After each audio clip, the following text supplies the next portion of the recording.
செங்கல்பட்டு அருகே அஇஅதிமுக பிரமுகருக்கு கொலை மிரட்டல் விடுத்த திமுகவினர் மீது நடவடிக்கை எடுக்க கோரிக்கை எழுந்துள்ளது. வேம்பாக்கத்தில் சில மாதம் முன் நடந்த முதல்வர் நிகழ்ச்சியின் போது மைதானத்தில் இருந்த மண்ணை திமுக ஒன்றிய அவைத்தலைவர் VG திருமலை அள்ளிச் சென்றதுடன் அங்கிருந்த மரங்களை அகற்றியது குறித்த வீடியோ வெளியானது. இது தொடர்பாக அஇஅதிமுக நிர்வாகி வீரகணேஷ் வீட்டிற்கு சென்ற VG திருமலை தரப்பினர் ஆபாசமாக பேசி கொலை மிரட்டல் விடுத்தனர். இதுகுறித்து உரிய நடவடிக்கை எடுக்க கோரி அஇஅதிமுகவினர் செங்கல்பட்டு தாலுகா காவல் நிலையத்தில் புகார் அளித்தனர்.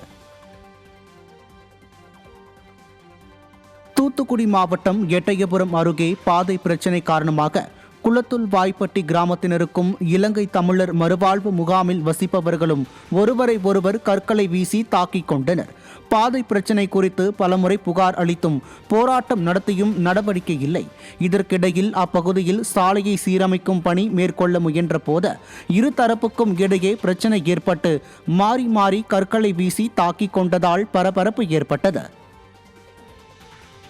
திருச்சி மாவட்டம் தொட்டியம் தாலுகாவுக்கு உட்பட்ட தொட்டியப்பட்டி கிராமத்தில் தனியார் பால் நிறுவன குளிரூட்டும் நிலையத்தை விவசாயிகள் முற்றுகையிட்டனர்.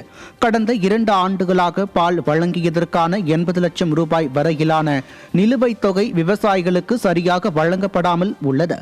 இதுகுறித்து பலமுறை முறையிட்டும் நடவடிக்கை எடுக்காததால் ஆத்திரமடைந்த ஆயிரக்கணக்கான விவசாயிகள் திரண்டு வந்து போராட்டத்தில் ஈடுபட்டதால் அந்த பகுதியில் பதற்றமான சூழல் நிலவியது. விருதுநகர் மாவட்டம் ராஜபாளையம் அருகே சத்திரப்பட்டியில் நூல் மற்றும் மூலப்பொருட்களின் விலை உயர்வை கண்டித்து வரும் ஏப்ரல் 23ஆம் தேதி முதல் 4 நாட்கள் அடையாள வேலை நிறுத்த போராட்டம் நடத்த மருத்துவ துணி உற்பத்தியாளர்கள் முடிவு செய்துள்ளனர்.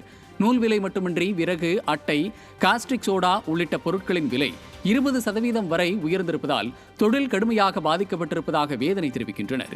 ஈரான் போர் காரணமாக 25 கோடி ரூபாய் மதிப்பிலான சரக்குகள் தேக்கமடைந்திருக்கும் நிலையில் வேலை நிறுத்தத்தால் 12 கோடி ரூபாய் உற்பத்தி இழப்பும் தொழிலாளர்களுக்கு 2 கோடி ரூபாய் ஊதிய இழப்பும் ஏற்படும் அபாயம் உருவாகியுள்ளதால் மாநில அரசு நடவடிக்கை எடுக்க வேண்டும் என உற்பத்தியாளர்கள் கோரிக்கை விடுத்துள்ளனர்.